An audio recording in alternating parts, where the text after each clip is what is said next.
اعوذ باللہ من الشیطان الرجیم، بسم اللہ الرحمن الرحیم۔ السلام علیکم عزیز طلباء و طالبات، امید ہے آپ سب خیریت سے ہوں گے۔ آج دن ہے جمعہ اور تاریخ ہے 23 اپریل 2021۔ آج ہم ہفتہ نمبر 2 کی پلاننگ نمبر 10 میں سے سوال نمبر 3، 5، 6، 7 اور 8 کریں گے۔ اس سے پہلے ہم سوال نمبر 1 اور 2 کر چکے ہیں۔ آپ کے سامنے اسکرین پر پلانر نظر آ رہا ہے۔ جس طرح میں نے یہاں پہ ڈیٹ ڈالی ہے، آپ بھی اپنے پلانرز پر ڈیٹ ڈال لیجئے گا۔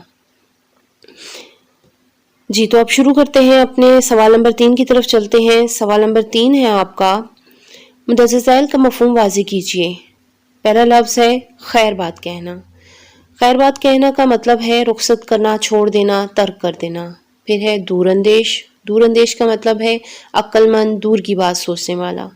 پھر ہے شانہ بشانہ، ساتھ ساتھ، کندھے سے کندھا ملا کر چلنا۔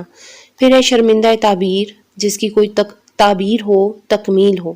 کنارہ کش ہونا، کنارہ کرنا، دور ہونا، چھوڑ دینا۔ جی تو اب چلتے ہیں سوال نمبر 5 پہ۔ سوال نمبر 5 ہے، اعراب لگا کر تلفظ واضح کیجیے۔ اعراب کہتے ہیں حرکات کو، اور حرکات میں زیر، زبر، پیش، جزم اور تشدید شامل ہوتی ہیں۔ تشدید ایسے لفظ پر لگتی ہے جس کی آواز 2 بار آ رہی ہو۔ تو چلیے اب ہم یہ اعراب لگاتے ہیں۔ اس میں سب سے پہلے ہے معتمد۔ معتمد میں میم کے اوپر پیش، تے کے اوپر زبر، میم کے اوپر زبر، دال کے اوپر جزم یا ساکن کی علامت آئے گی۔ معاون، میم کے اوپر پیش، آئن کے اوپر زبر، واو کے نیچے زیر، نون ساکن۔ اگلا لفظ ہے کردار۔ کردار میں کاف کے نیچے زیر، رے کے نیچے زیر، دال کے اوپر زبر اور رے ساکن۔ اس سے اگلا لفظ ہے قومیت۔ قومیت میں کاف کے اوپر زبر، واو ساکن، میم کے نیچے زیر، یہ کے اوپر تشدید اور تے ساکن۔ اس سے اگلا لفظ ہے تدریس۔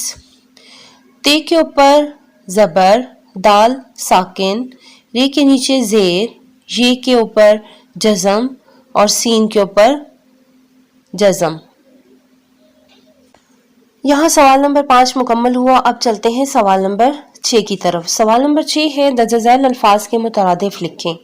میں آپ کے سامنے الفاظ پڑھ رہی ہوں اور ساتھ ہی اس کے مترادف بھی پڑھ رہی ہوں، غور سے سنیے گا۔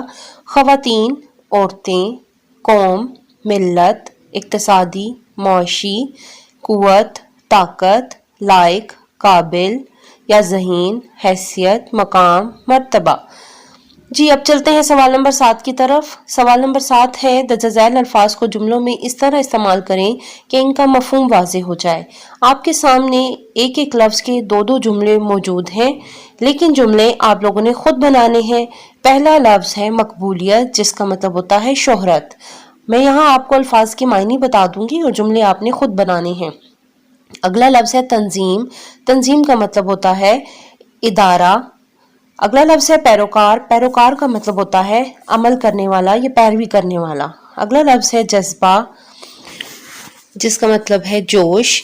اگلا لفظ ہے بے مثال۔ بے مثال کا مطلب ہے جس کی کوئی مثال نہ ملتی ہو۔ آپ نے تمام الفاظ کے جملے خود سے بنانے ہیں۔ چلیے اب چلتے ہیں سوال نمبر 8 کی طرف۔ سوال نمبر 8 ہے، درج ذیل الفاظ کے متضاد لکھیے۔ میں آپ کے سامنے متضاد پڑھ رہی ہوں اور آپ ان کو غور سے سنیے۔ پہلا لفظ ہے حوصلہ افزائی۔ حوصلہ افزائی کا متضاد ہے حوصلہ شکنی۔ پھر ہے براہ راست، بالواسطہ، قوت، کمزوری، وفات، پیدائش۔